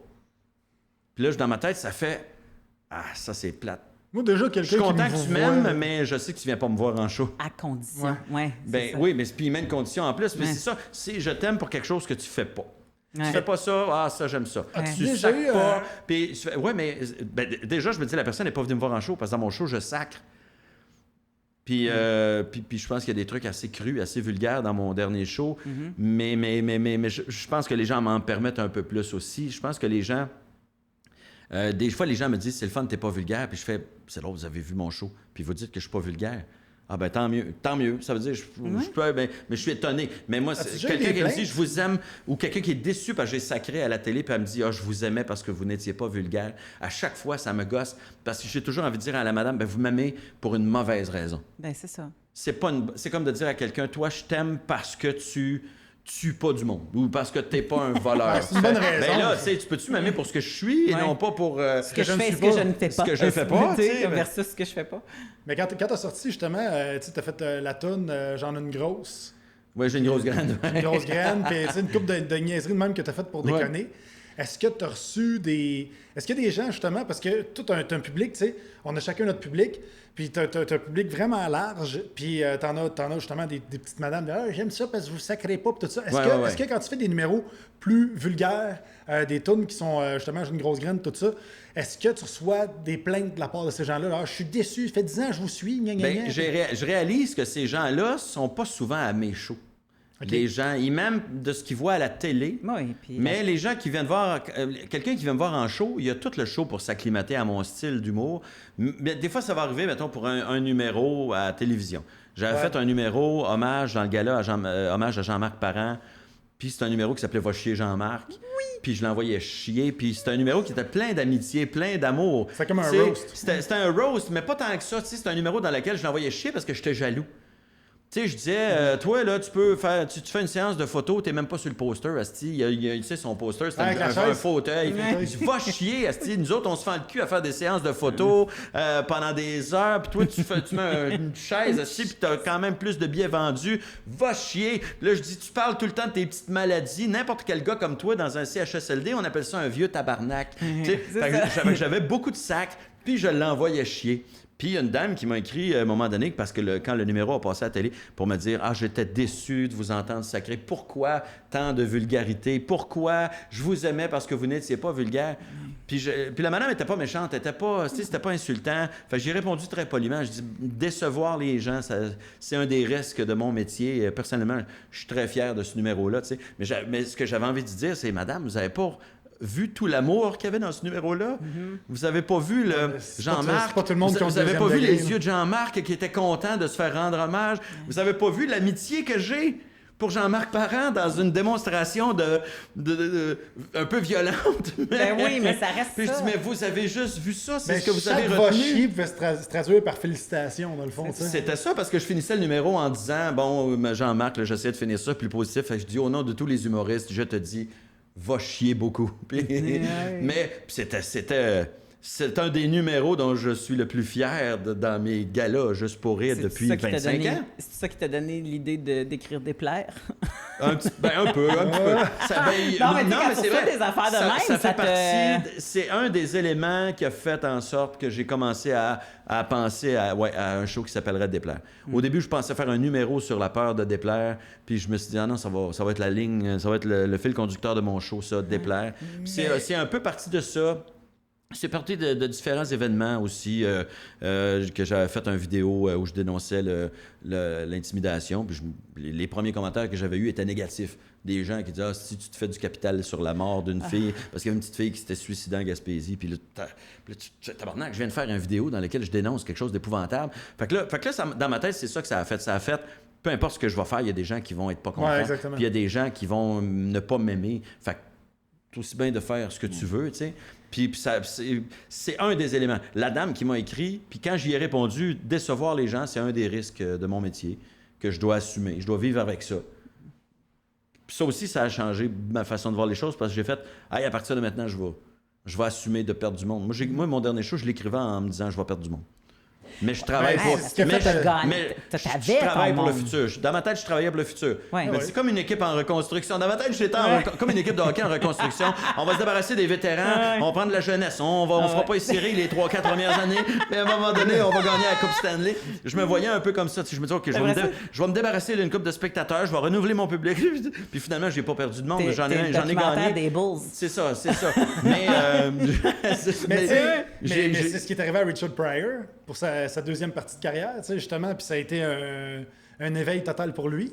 Sa première partie de carrière, il était saison sur les traces de Bill Cosby, pas pour les mauvaises raisons, mais je parle du point de vue stand-up. Oui, non, mais il voulait être mainstream. Bien mainstream, ça allait bien. Comme George Carlin, il a commencé très mainstream le jour où il s'est rendu compte que c'était un délinquant qui s'était fait mettre dehors de toutes les écoles, puis il dit pourquoi j'essaie d'être mainstream? Je suis pas de mainstream, je sais pas moi ça. Puis George Carlin, lui, en fait, il a arrêté de jouer ses gags. Dans une des entrevues qu'il avait faites, il disait j'essayais trop d'être humoriste. Il dit moi, je suis un auteur. Il dit je suis pas un humoriste, je suis un auteur qui dit ses gags. Puis le jour où il a arrêté de jouer ses gags, pang, ça a levé, parce qu'il arrêtait de dire I was so surprised. C'était juste I was so surprised. Puis là, lui, dans le fond, son trademark, c'est qu'il apprenait, Christy. C'est vrai que ses premiers shows, il était plus grimaçant. Oui, tout à fait. Mais beaucoup de le jour où il a tourné down, là, ça a levé. Parce que ça fitait avec le personnage de vieux blasé, de comme you're fucked up generation. À la George Carlin. L'authenticité, je pense que c'est bien payant en humour. Ouais. Moi, je me suis fait dire une couple de fois pourquoi tu mets des mots en anglais comme si tu étais un ado? Parce que des fois, je vais faire comme ces gars-là étaient hot ou ça c'est nice. Mais moi, j'ai été élevé par un père anglophone puis une mère francophone. Puis c'est pas juste ça aussi, c'est des mots que tu emploies dans la vie. Mais c'est ça. Sacrez-nous patience. Moi aussi, c'est comme des expressions qu'on utilise. Puis pourquoi vous dites des mots en anglais? On utilise des anglicismes. Puis là, tu fais j'essaie d'être sur scène comme dans la vie. Le plus possible. Je pense vraiment que je dois parler mieux sur scène que dans la vie. Parce que non, mais c'est vrai. Dans la vie, tu fais des erreurs de français que tu ferais peut-être pas sur scène si tu avais l'occasion d'écrire ton texte. Puis là, tu vois, non, ça, c'est vrai, ça se dit pas. Je l'enlève, tu sais, des niaiseux, des expressions. Mettons, prendre pour acquis. Tout le monde dit prendre pour acquis, mais c'est tenir pour acquis. Ouais. Bon, ben dans mon show, je dis tenir pour acquis, même si je trouve que ça sonne un peu weird, tenir pour acquis. T'es sérieux, c'est tenir pour acquis? Ouais, c'est pas prendre pour acquis. Mais pourquoi je tiens pour acquis, ça sonne bien. Je tiens quelque chose pour acquis. Je tiens pour acquis, ça sonne bien. Mais tu vois, je le dis, je sais que c'est une erreur de français. Fait que je suis persuadé que sur scène, vu que mes jokes ont été écrites, ils ont été corrigés, ils ont été révisés, si je fais un si j'aurais, j'ai pas de si j'aurais dans mon show. Mais dans la vie, il a pas dit que j'en aurais pas un que t'échappes de même, tu sais. Fait que je pense qu'on parle mieux dans un show que dans la vie. Fait que sacrez-nous la paix avec les sacs. Ouais. Je sac bien plus dans la vie que sur scène. Ouais, mais quand je suis en maudit, là, puis sur scène, je joue le gars en maudit. À peu près 75% de mon show, je suis un gars en maudit. Fait que ça se peut que je sac, mais dans la vie, quand je suis en maudit, je sac bien plus que sur scène. Oui, puis j'ai pas de l'air aussi drôle et gentil. Parce qu'on a un fâché de scène, puis on a un fâché de vie, là. Ben, on a un personnage de scène, déjà. Oui. Même si on essaye d'être authentique puis se rapprocher. Ce sera un sujet d'un autre podcast, mais le personnage de scène, il est souvent pas loin de nous, mais des fois, il pense pas que c'est moi, ça, là. Non, mais c'est peut-être ça qui déçoit les gens, tu sais, quand justement quelqu'un vient te voir et dit « je comprends pas pourquoi tu dis des mots en en anglais, comme une ado, pis tout ça. C'est peut-être parce que cette personne-là s'est dit, on va aller voir Mélanie Couture, elle est sexologue, elle parle de sexe, mais elle est pas vulgaire. Puis elle a tout gobé qu'elle s'était en entrevue. Puis là, elle arrive, puis là, elle te voit dire, le gars, t'es fucking hot, puis tout ça. Elle est déçue, comme, oh non, je t'ai vendu une sexologue, puis là, finalement, c'est une ado, tu sais. Il y a comme un... Ces gens-là le prennent personnel quand ils sont déçus de quelque chose de toi, en pensant qu'ils sont tout seuls dans la salle, puis qu'il n'y a pas 500, 1000 ou... Ben, puis ce qui est gossant, c'est la manie de certaines personnes de te dire « Justifie-toi à moi, là. » Ouais, exactement. Parce que tu utilises tel mot, moi j'ai besoin que tu me justifies de l'usage. Pourquoi tu utilises tel mot? Moi, je le raconte autrement. Moi. Tu sais, ouais, mais toi, t'es dentiste. T'es pas sur scène. T'es pas sur la scène, là. Je m'en calisse, comment tu le comptes, là? Moi, je le raconte autrement. Moi, je comprends pas pourquoi t'es dit ça de même. Ouais, mais Chris, c'est ça, t'es soudeur. J'ai dit ça de même parce que je suis pas soudeur, je suis pas dentiste, je suis humoriste. Moi, j'ai écrit ça de même parce que ça fit, ça sort de ma bouche et c'est du miel à mes oreilles. Oui, c'est pas du hasard. C'est pas du hasard. Mais j'ai comme toi eu à un moment donné l'illumination que quand je faisais du corpo, quand je faisais des scènes extérieures, quand je faisais des choses que tu dis, il y a des affaires qui vont pas super bien passer. Avant, je zigonnais. T'sais. La star, t'assumes plus? Là, je me dis, j'aime 1000 fois mieux avoir, je sais pas moi, 50% du monde qui m'écoute, qui trippe, puis 50% qui sont peut-être fâchés ou déçus. Ou que d'avoir une coupe de tu sais. Oui, que d'avoir 100% de la salle qui trippe sur moi dilué. Puis quand ils vont venir me voir pour vrai, ils vont faire tabarouette, tu sais. Comme... Fait que je pense qu'on a ben trop peur de fâcher du monde. Ça sert à rien. Puis je me suis rendu compte que plus j'étais... Hey, Madza m'avait dit ça à un moment donné, là, elle a fait « Hey, moi, quand je suis rentrée dans le business, là, je te regardais toi, puis je me dis « Hey, ça va être tough à topper. » Mais elle dit « Où c'est que tu t'es perdu? Où c'est que tu es allé? Qu'est-ce qui s'est passé? Tu fais plus du couture? Tu fais plus d'ici? » Puis à un moment donné, j'ai fait « J'ai écrit pour des corpos puis pour des scènes extérieures pour que le cash rentre. » Puis là, à un moment donné, j'ai fait « Mais là, c'est fini. » Puis j'ai fait un show au bordel. Puis un auteur qui travaillait pour Madza, qui ne savait même pas qu'on avait eu cette conversation-là, je suis sortie de scène, puis il a fait « Hé, tabarnak, t'es plus couture que jamais. » Puis j'ai comme fait « Ouais, c'est fini, là. C'est fini. » C'est quoi couture? Être plus couture que jamais. Donc, t'étais plus quoi que jamais? Dans ta définition personnelle, là. Bien, en fait, je pense que la sexualité n'était plus un sujet que je décidais de mettre de côté pour essayer de faire du mainstream. Et je me suis dit, j'aurai le défi de rendre un show d'1h15, 1h20, 1h30, peu importe, gobable après. Je vais écrire tout ce que j'ai envie d'écrire, comme si c'était du GHB. Après ça, je vais le manager. Puis après ça, je verrai si... Puis ça a été ça, le travail, là. J'ai fait, à un moment donné, 90 minutes à ZooFest. J'ai comme fait, tu vois, rendu à, je sais pas moi, 60 minutes. À un moment donné, même moi, j'étais écœurée d'entendre tel mot puis parler de ça. Puis ça me prend un numéro qui va comme diluer ça. Ouais. Parce que ça me prend un numéro qui fait que ça... Fait que ça, c'est un travail d'après, mais si tu vas all-in quand tu écris puis que tu vas all-in quand tu le travailles, ça a été ma révélation pour faire du meilleur stock. Puis ça, all-in, ça inclut la vulgarité, là. Puis après ça, on verra comment qu'on le gère. Parce que sinon, tu portes le chapeau de juge puis le chapeau de clown en même temps, puis ça marche pas. Au moment de la création, non, c'est sûr. Faut pas se fermer des portes en partant. Les portes vont se fermer tout seules à mesure que tu avances dans ton processus ou créatif. Dans ta carrière. Ou dans ta carrière. Mais à un moment donné... Êtes-vous en écriture en ce moment? Êtes-vous en période d'écriture, les deux? Oui. Ouais. Moi, toi, t'es sur quoi? J'ai le gala de... je sais pas quand est-ce que le podcast, les gens l'écoutent, mais Simon Gouache a une carte blanche cette année. Puis, il m'a demandé T'es prévu de faire sur son gala? C'est ça. OK, excellent. Puis j'ai la corde raide aussi, mais ça, il nous demande d'être all-in, justement. Parce que c'est ça l'idée. Est-ce qu'on peut rire de ce sujet-là? Puis une émission qui revient à la barre, je crois. Pas que je crois, je sais qu'il revient à la barre, c'est Dans ma tête. Oui. Avec Patrick Groux à l'animation. Oui, qui est un concept de Patrick, ça se peut-tu? Oui, exactement. Ça revient. Fait qu'on m'a demandé, mais ça, dans ce temps-là, tu sors des vieux numéros. C'est ça, souvent, on sort des vieux numbers, mais là, des fois, dépendamment s'il est vieux, le number, il faut que tu le... C'est ça. Fait que là, je tu le retapes un ça, peu. là. Ouais. Des fois, en 2 ans, il y a des jokes qui se disent plus déjà. Tu sais, des fois, ça arrive. Moi, je pense qu'il va y avoir un avant et un après pandémie, là. Point de vue des jokes, là, tu sais, c'est... Ah, ouais. Je sais pas. Moi, j'ai un feeling sur le stage de... Tu sais, quand je compte mon vieux stock, je me sens plus là. Je me sens... Ben, t'as l'impression d'être déconnecté. Moi, j'avoue qu'il a fallu que je fasse la paix avec ça. Moi, je réécrirai pas mon show. Il me reste des représentations au moment où on se parle. Il reste des moments, des représentations de mon show déplaire. Et je dis, je réécrirai pas pour me mettre au goût du jour. Mais les premières fois que je l'ai fait, j'avais l'impression que j'allais être déconnecté de la réalité si je parlais pas de la pandémie. Puis en parlant pas, j'ai fait, non.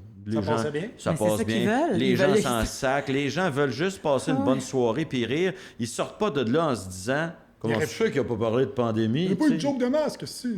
Pas de vaccin. Même pas. Tu fais pas de vaccin. Et moi, j'aurais écrit ça à ta place. J'aurais fait ça de même, moi. Toi, quand t'écris, t'enlèves-tu les sacres au fur et à mesure? Comme moi, j'en mets beaucoup trop au début, là, mais... Mais ils sont pas écrits. Tu l'as dit un peu tantôt, mais... Ils sont pas écrits, ils sortent au fur et à mesure. Moi, ma façon de travailler, les gens qui n'écrivent pas avant de monter, mettons, tu sais ce que tu vas dire. J'ai un pacing. J'ai un pacing de gag, mais j'ai pas les phrases complètes. Et je me dis, mettons, OK, j'ai une joke là, j'ai une joke là, j'ai une joke là. Et idéalement, moi, j'essaie d'avoir mon riff. Mon riff, vu que je suis quelqu'un qui parle rapidement, c'est mettons. Mais toi, tu crées ton wording à l'oral avant de le mettre à l'écrit. Ben, je le mets à l'écrit avant. Tu le crées sur scène, mettons, le wording. C'est ça que je veux dire. Il y a comme 2 étapes. Je le mets à l'écrit. Et après ça, quand je vais sur scène, là, écoute, il y a 50% du numéro qui s'écrit. Pendant les rodages, là, j'avais un 7 minutes. J'essaie de voir où est-ce que les sacs de trop s'amènent. Moi, les sacs de trop s'amènent dans le fait que je connais pas par cœur mon wording. Tout à fait, c'est ça. Fait que je fais un wording que j'improvise, puis là, je rajoute des sacs pour donner un petit peu de mordant à mon wording. Puis c'est surtout qu'au début, tu sais, quand tu commences à écrire ton numéro, t'as, en fait, tes numéros ou tes liners, c'est souvent le pacing, le problème. Tu sais, t'as tes jokes qui sont bonnes, tout ça, tu essaies d'écrire, tu sais, après pas mal d'années, tu sais ce qui est drôle, tu sais ce qui est pas drôle avant même de monter sur le stage. Sauf que de faire une joke de ski, d'enchaîner, hey, parlant de ski, je me suis acheté un lavabo, peut-être pas winner, tu sais. Fait que là, t'essaies de trouver le... J'aime beaucoup le lien, je vais le noter parce que parlant de ski. Mais t'essaies de trouver le... À moins de faire de l'humour vraiment absurde, là. Et à force de faire ton number, tu te rends compte, ben non, attends une minute, mon gag numéro 8 n'a pas rapport là, c'est le 2. Puis le 2 s'en va à la fin, puis tout ça. Puis là, tu reconstruis ton affaire. J'avais fait... souvent, j'ai des 3 minutes qui se transforment en 10, 12, 15 minutes. Et c'est ça que j'aime, c'est quand tu arrives sur le stage, puis là, tac, tu pars avec une impro de quelqu'un, une autre impro de quelqu'un. Mettons, quand je joue au bordel ou dans une petite salle, j'adore improviser, j'adore faire du crowd work, tu sais, puis trouver des gags dans le crowd work. Puis quand j'ai plus de gags, bang, je rembarque dans mon stock. Puis ça me permet justement de chatter avec le monde puis de trouver des gags qui vont fitter avec ce que j'écris. Fait que ça change totalement la donne. T'sais. Puis mon show maintenant, mon show en fin de tournée que j'ai fait justement, le Chaînon manquant, était 1000 fois meilleur quand je l'ai fini, comme n'importe qui, que quand tu le commences. Ouais. C'est non seulement à cause de l'assurance que tu prends, mais dans mon cas, c'est aussi parce que je sais qu'il y a des humoristes qui payent. Moi, je peux te dire que le show, en général, mettons, il arrive à un point où le wording et le contenu ne changent plus. Là. Non, c'est ça. Moi, je considère rendu à la 100e représentation. Là, c'est pas mal. C'est pas mal coulé dans le béton. Mais je sais pas pourquoi. On le sait un peu pourquoi, mais à un moment donné, le show, il est quand même meilleur. Oui. Après un an, 2 ans. Mais t'as plus d'assurance, t'es habitué de le dire. Tu sais, c'était Guy Jodoin, je pense que je parlais de ça. Plus sûr de moi, plus j'enlève les sacs. Exact. J'enlève les sacs de temps en temps. Moi, j'aime mes sacs. Moi, je les aime, mais j'aime parce que je trouve. Qu'est-ce que je te dis? Je trouve qu'il n'y a pas de mot qui accote. Il n'y a pas de mot plus mordant qu'un sac pour dire quelque chose que tu veux dire. Tu sais, être en tabarnak, c'est toujours plus fort qu'être en colère. Ouais. C'est toujours. Ouais. Mais là, tu fais OK, qu'est-ce que je dis là? Mettons, je dis OK, j'ai trop de sacs, je vais enlever en tabarnak. Je vais remplacer ça par autre chose. Mais des fois, j'essaye un gag. Mettons, je vais dire crème au lieu de Chris. Tu sais, les gars, crème, ils rentrent dans le... Tu sais, quand c'est de la ponctuation... Oui. Quand c'est la virgule. Mais crème, ça marche. Ça. Mike Ward qui disait ça, c'est de la ponctuation. L'autre jour, esti, ça c'est l'autre jour, virgule, je m'en vais. Puis, mais c'est vrai que c'est un peu ça. Puis des fois, je réalise, je peux dire crème à la place de Chris. Ouais. Puis, mais esti, ça se remplace moins bien des fois. Il aide pas ton rire. Il aide pas ton rire, il aide pas c'est drôle, un esticable. C'est un esticable. Mais c'est parce qu'on le dit pas. On dit pas esti. C'est moi, je check là, cornet. Je fais juste esti. Cornet. T'as pas tout. Ouais. Toi, t'as-tu. Voyons, je me souviens plus que je voulais dire. Tu as ça, toi? C'est-tu. Un Pontiac. Un Pontiac 86. Un examen de la prostate. Tu as ça, toi? Oubliez ça. Regarde, c'est parti. C'est parti, cette affaire-là. Non, c'est pas du coup. Ça sera pas coupé au montage, hein? Tu sais qu'il n'y a pas de montage. Mais non, mais tu sais, pour revenir à la vulgarité, dans le fond, là, c'est que le monde, c'est tout des caves. OK. Mais si t'avais dit tabarnak de cave, là, j'aurais dit, là, tu vas trop loin. Mais moi, c'est quand on parle de... ce que je veux dire. Elle l'a trouvé. On l'a retrouvé. Attends, je veux juste dire une dernière affaire par rapport à ça. Note-le sur une napkin. Je veux juste dire que je trouvais que les gens avaient une vulgarité variable et que justement, quand c'est au sexe, c'est tolérance zéro versus quand c'est d'autres choses, c'est beaucoup plus acceptable. Tu sais, exemple, justement, tu peux pas montrer un film de cul, même si c'est hyper soft, un bleu nuit, mettons. Ouais. Un bleu nuit chez Scores, panique totale, ça passe pas. Pourtant, tu peux mettre un match de boxe, 2 personnes s'arrachent la gueule, en ayant une commotion, puis un gars qui compte jusqu'à 10, savoir si l'autre est dans les pommes. Ça passe. Mon enfant de 8 ans peut voir 2 gars se fesser dessus, mais il peut pas voir quelqu'un faire 69 dans une place assez brouillée et poilue. Ben, aussi, bleu nuit, des fois, c'est du monde qui baise au sexe ralenti, tu fait vois mal. juste des seins. C'est Puis, ça. tu sais, mais ouais, non, ça, Écoute, il y a un double standard par rapport au sexe. On peut juste parler des mamelons sur Internet, mais... Au dernier épisode, Mélanie Couture voulait dire quelque chose. Jamais! Mais parce À que suivre. tantôt, il disait de la façon qu'on écrit, t'écris-tu à l'oral, puis moi, je me suis rendu compte que j'ai bien beau faire la version texte. Ça sort pas nécessairement Ben non, comme là, ça je à l'écris, l'oral, puis après ça, je m'en vais l'enregistrer dans mon salon. Comme Ah si ouais? je parlais, je l'enregistre, puis après ça, je reviens avec le magnétophone, peu importe quoi, mon téléphone. Un magnétophone! Puis tu compares Puis ce que je tu avais compare écrit. l'écrit à ça, puis je fais, ben tu vois, ça c'est 1000 fois meilleur parce que Ouais. c'est souvent plus efficace, moins de mots, le ton est bon, fait que... Et là, je réécris ce que j'ai dit pour que ça sonne Il y a comme des si gens je qui l'avais écrivent avant de dire, puis ça paraît qu'ils ont écrit avant de dire, parce qu'il y a des affaires que tu dis, il n'aurait pas dit ça de même s'il l'avait improvisé. Genre Stéphane Bureau. Quand tu sens le... Ben oui, un peu, mais tu sais, quand tu sens le texte, oui, ben Stéphane Bureau, on peut dire ça, vu que c'est pas un humoriste, je pense pas qu'il va se sentir attaqué, mais effectivement, même quand tu animais un show d'humour, tu sentais le texte dans le gag. Mais je pense que en stand-up, c'est mortel. Là, si on sent que tu dis un texte que tu as écrit... Quand on va le passer comme un télésouffleur, son texte dans le front de la personne qui est en train de le dire, mais c'est souvent nos V1 des fois. Mais moi j'ai aussi humaine. Moi, c'est là que j'ai l'air d'un peu schizo quand je suis dans un restaurant. Je travaille souvent dans un restaurant, moi. Puis j'écris là. Tu sais, je prends du café, puis je déjeune, puis j'écris. Mais avant d'écrire la joke, je trouve le gag, je le note des fois pour pas l'oublier, mais après ça, je le dis. Mais en chuchotant dans le resto. Fait que je suis derrière mon laptop, je suis là. Puis là, je trouve la façon de le dire qui sonne spontanée, puis là, je l'écris. Puis après ça, je la dis tout le temps comme je l'ai écrit. C'est ça. Il va m'arriver des fois que je vais trouver le wording live, mais c'est rare. Ouais. Mais c'est souvent... Non, moi aussi, c'est comme toi. La vulgarité, Mais dans mon je cas, poussais devient la le béquille des fois parce que mon wording, je ne l'ai pas encore trouvé ou je le maîtrise juste pas. Puis je me rappelle Désolé, pas. mais je peux-tu vraiment aller pisser? Ça va, Ah, non, non, ben regarde, t'es arrivé tellement Alors, vite. tiens, toi, 30 secondes, je pense, on va se dire au revoir. Ah non, attends! non, Pas de montage, je là. Il n'y a pas de montage. Il n'y a pas de montage. Il y a pas Ok, de fait qu'on va montage. faire, je peux aller pisser, puis Ah attends. oui, ouais. ça t'apprendra. Ça, c'est tellement vulgaire de parler de pisse. T'as pas encore compris que tu le fais, puis tu vas te changer après, Ouais, puis mais c'est parce que comme c'est pas des ça. coussins imperméables. Ah, C'est t'as ça. raison, puis il y a En un autre camping, je l'aurais podcast fait. après. Je suis pas sûr que Preach qui aimerait ça s'asseoir dans ta piste. Ouais. OK.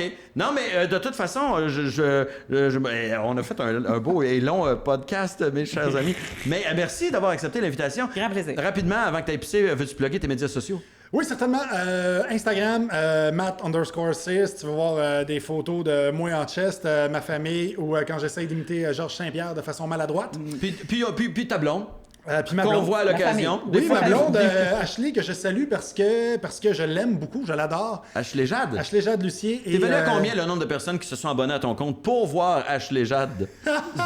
Je sais qu'il y en a beaucoup. Je reçois des commentaires Qui est là-dessus. une très belle femme. Qui est Mais, vraiment, on peut ouais, le dire, on peut le magnifique. dire. Puis elle est magnifique autant à l'intérieur qu'à l'extérieur. Elle m'a aidé pour beaucoup de projets. Justement, on a parti de la compagnie Comeback Skateboard, qui est une compagnie de skate pour les vieux et pour les filles. C'est drôle, ça, quand même, mais c'est cool. Ouais, mais on trouvait. Moi, quand j'ai tourné l'émission Skate le Monde l'an passé, puis j'ai fait le tour du monde en skateboard pour rencontrer des vieux skaters. Puis je me suis rendu compte que l'industrie du skate, la business était vraiment axée sur les gars ados. Puis comme c'était quand j'étais jeune, je pensais que ça avait changé, mais ça n'a pas changé. Fait que là, j'arrive puis je vois des gars de 35, 40, 45 ans qui font encore du skate. Je vois plein de filles qui font du skate. Puis l'industrie est encore dans le « Hey yo, sois cool, nanana ». avec des têtes de mort, c'est skate, puis des fuck the world. Puis je suis comme, je paye mes impôts. Là. Fait que ça va bien. Pas fuck the world, je l'engraisse avec mes impôts. Fait que on est arrivé avec ce concept-là de comeback, ma blonde et moi, puis elle avait déjà des sites exactement de vente de vêtements. Fait qu'elle savait comment ça marchait, le e-commerce. Fait qu'on a fait des sites là-dessus pour vendre nos vêtements. Puis là, nos skateboards arrivent. Puis justement, comme j'en parlais tantôt, un micro fermé, on a contacté des villes pour le fun, pour savoir, ça vous tente-tu qu'on passe chez vous, donner des ateliers? Pour les jeunes, on va passer avec des profs. Puis pour les jeunes, pour les vieux, pour tout le monde, justement, tu sais. Ouais. Puis on dit, oui, certainement. Puis il y en a 11 qui ont répondu à l'appel. Fait qu'on a une tournée cet été d'ateliers de skateboard. Puis il y a un pourcentage là-dedans qui va à une fondation que, justement, j'ai parti avec ma blonde. On a parti d'une fondation qui s'appelle la Fondation Pose-toi, qui est une fondation qui vient en aide aux personnes en situation d'itinérance. Parce que, justement, quand tu fais du skate, tu en croises beaucoup. Puis je veux pas dire les itinérants, parce qu'il y en a des itinérants en temps plein, mais tu as beaucoup de personnes, justement, en situation d'itinérance, tu sais. Fait que, tu sais, tantôt, on parlait de sidatique, sidéen, tout ça. La même chose. Mais c'est un peu la même chose. Le choix des mots, est important. Oui, parce que là, cette personne-là n'est pas qu'un itinérant ou qu'une itinérante. Tu sais, c'est quelqu'un qui... situation pour l'instant. Exactement, qui est sans domicile fixe. Non plus, Chris, c'est juste sans domicile fixe, tu habites dans Wanabago. Tu sais, il n'est pas fixe, mais tu as un domicile. Mais là, tu n'as pas de domicile, point. Fixe, pas fixe, t'en as pas. Fixe, pas fixe, c'est ça, t'en as pas. Fait que... Puis quand j'étais allé au Brésil, ça m'avait frappé combien il y en avait. T'sais. On passait en dessous d'un viaduc, juste entre deux poteaux de viaduc, tu avais 400-500 personnes, sans exagération, qui étaient là avec leur sac de couchage et tout ça. Fait que, en revenant ici, je me suis dit... Vous allez envoyer l'argent au Brésil? Non, en fait tu ris de ça, mais on commandite un rider cubain, on va y faire un skate, et il n'y a pas de skate shop à Cuba. T'as pas le droit, t'as aucun, tu pètes ta roue de skate à Cuba, bonne chance pour en trouver un autre, tu sais. Fait que même les skaters là-bas, ils se tiennent, tu as comme deux sens quand tu fais du skate, t'es goofy ou t'es regular, dépendamment de quelle jambe tu mets à l'avant. Et mettons que moi je suis goofy puis toi t'es regular, je vais me tenir avec toi parce que quand tu uses tes souliers, avec les ollies du côté que tu fais, ton pied gauche va être usé. Fait qu'on va changer nos souliers. Exactement. Wow. Fait que tu sais, quand c'est rendu pauvre à ce point-là, tu te dis, OK, moi je vais les aider. Fait qu'on on fait des skates pour eux autres, puis on va leur donner tout simplement quand ça va sortir. Fait que c'est un peu ça qui se passe dans ça donne envie de faire Moi, ça fait longtemps que c'est le genre d'affaires que je veux faire. Que skate? Oui. Moi, j'y pense, mais des fois, j'ai une trottinette, puis je me dis, je dois être ridicule. Ça me demande un travail aussi. Il faut que je passe par-dessus l'idée que les gens doivent me trouver ridicule. Alors qu'ils me trouvent peut-être pas ridicule, mais moi, j'ai une trottinette. Peut-être qu'ils te trouvent ridicule sans skate aussi. Tu nous ferais Oui, vu de même. Tu nous ferais-tu? Mais le skate, je trouve ça toujours Mathieu, cool. Un atelier, moi puis Laurent ensemble, aller essayer de skater. À une place où il n'y a pas trop de nid de poule, mettons, je ne commencerais pas dans le centre-ville. Même ici. Intérieur, là, avec des knee pads puis des elbow pads. On a tout le kit, on a l'équipement pour on a les casques, les équipements. Ça me ferait plaisir. On se set. Moi aussi, pour vrai. Parce que la gêne, c'est la peur numéro 1, et ça vient justement de l'attitude liée à la jeunesse du skateboard. On pense que c'est juste des jeunes yo. Fait que si t'as l'impression que si t'arrives, moi, 49 ans, je vais avoir l'air juste d'un vieux qui veut avoir l'air cool. Alors que non, c'est juste que ça se peut que ce soit le fun de faire du skate, puis pour se rendre à quelque part, puis tu veux, ça va plus vite que de marcher. Puis le monde n'a pas cette réaction-là s'ils apprennent à patiner. Tu sais, si tu joues au hockey, mettons que tes chums à 40 ans, ils vont dire, t'es en shape 40 ans, ils jouent au hockey. Mais si tu fais du skate à 40 ans, ils vont dire, check l'adolescent. Ouais. Alors que c'est un sport, ça aussi. C'est le fun. Fait que je mets mes sweatpants puis ma casquette à l'envers, puis on se donne un rendez-vous. Mélanie, tes médias sociaux, on peut te suivre sur Facebook, c'est assez facile. Instagram. Mélanie Couture humoriste, ça va t'amener autant à l'Instagram qu'au Facebook. Puis les Fallops, un L, 2P. Avec un S, si vous voulez trouver le F podcast. au début, qui est bien important. Pardon? Tu sais qu'on dit... Quand on dit les fallops, c'est pas qu'on a un problème de diction, c'est vraiment un F. C'est volontaire. C'est vraiment les fallops. Ouais. Mais fait que c'est facile à trouver. Puis mélaniecouture.com pour les dates de spectacle de Pure Couture, parce que moi aussi, moi, je me suis fait couper au début de ma tournée. Shit de merde. Je sais, il y en a plein. Ça repart, la machine repart, je suis contente. Je te souhaite une belle machine bien huilée et qui va te mener loin et longtemps. Merci Mélanie Couture, merci Mathieu Cyr. J'avais oublié juste une chose. Oui, vas-y. Matt Cyr VIP, pour toutes les infos, c'est Matt Cyr VIP. En un mot, pas de tiret, pas d'espace, pas d'appartement. Excellent. Bon, on se reparle dans un autre setup Prémisse Punch. Salut tout le monde.